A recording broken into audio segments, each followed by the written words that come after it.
clear. So the biggest thing that holds a lot of people back from improving is lack of prioritization. So what we're going to work on today is one piece at a time.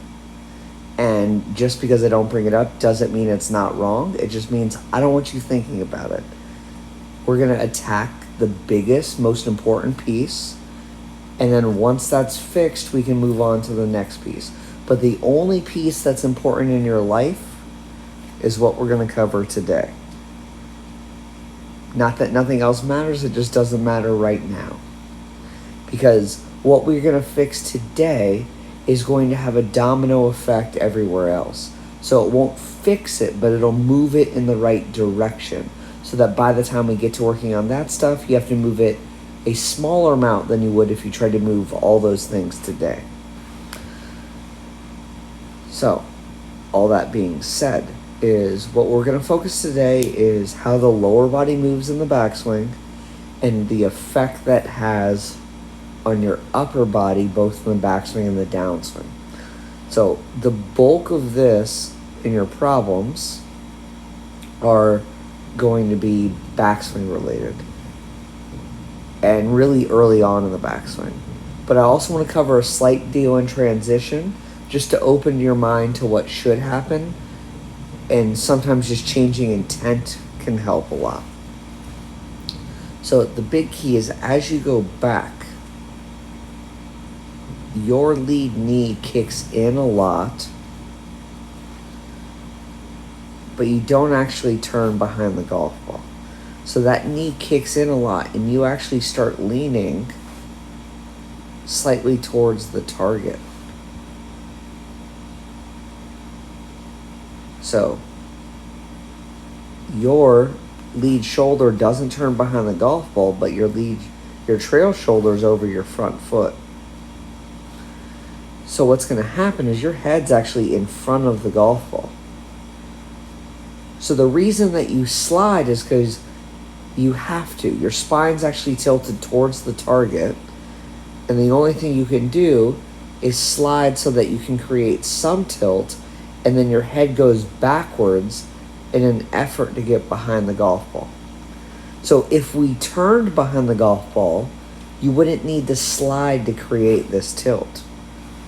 So the slide is actually a thing that saves you. Even though it's not good, that's actually your Band-Aid. So what we have to do is get this left shoulder turning more behind the golf ball over to your rear foot. And ideally,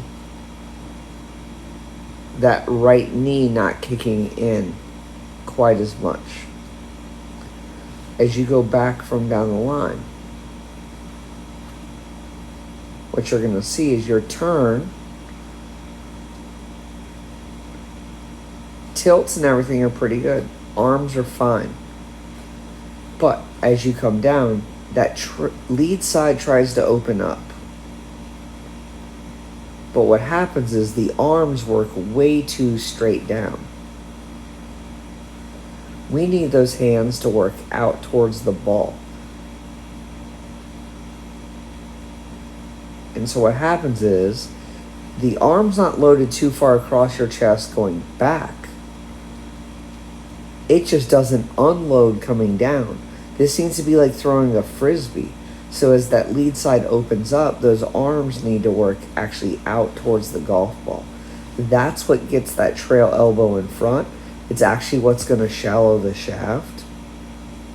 And so your hands work kind of down, then out. That's what gets the path so far into out, is they work out, but they work out late. So by the time you get to the ball, they're still working out. When you combine that with the slight reverse pivot where you're falling backwards, it's going to make you really shallow and really into out, which is going to make long clubs a nightmare. So if we look at Tyler here, similar setup, very similar grip, which is why I'm using him. He also happens to be one of the best mid-ams in the world and about a +6. As he goes back, that lead shoulder is going to turn down and back. So his lead shoulder, your right shoulder, is going to turn all the way over that trail knee and foot, way behind the golf ball. His spine's basically perfectly centered, but I wouldn't mind if it was actually even a little bit tilted away from the target. The problem is, in your effort to get centered, your head actually moves forward. And you essentially reverse pivot, where you're leaning towards the target at the top, and then you're answering, you have to slide coming down to move your head back behind the golf ball. It's the only way you're going to create the tilt you need coming down. The problem is those arms load, but then they stay they never get back out in front. Look at Tyler. He already had tilt, so he didn't have to slide way forward to get there. And then his elbow is going to be, so while there's a lot of similarities here, his elbow is much more in front. And so then when he gets to impact, his hands are going to be more in front. But the reason why I used him, you're going to see there's a lot of similarities. You have a lot of good pieces.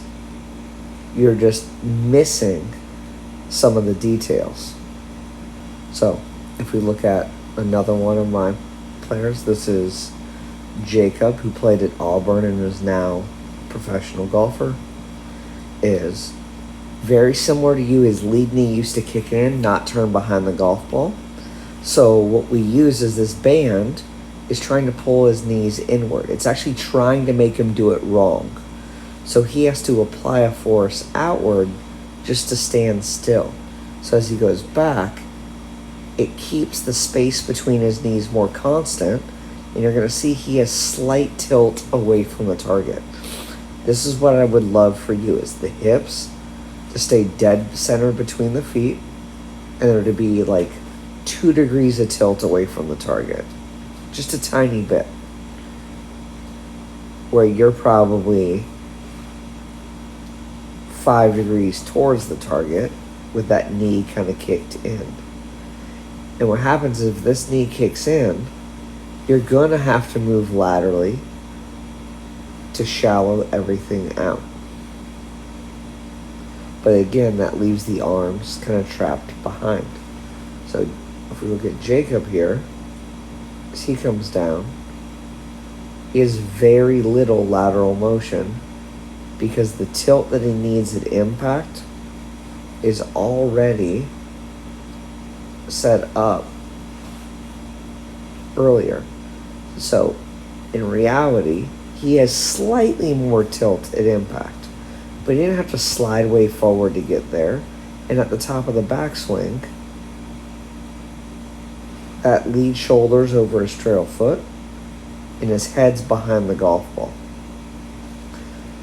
So he's already behind the ball, so he doesn't have to do anything crazy to get there.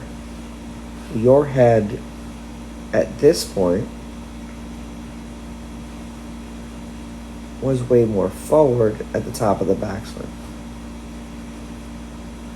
So you have to fall backwards to get back to impact.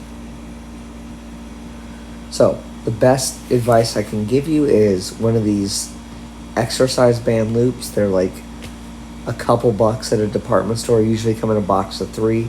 I like using the heavy one because it's the hardest, but it's going to force you to stabilize your lower body, and it will actually help that right shoulder turn more behind the golf ball.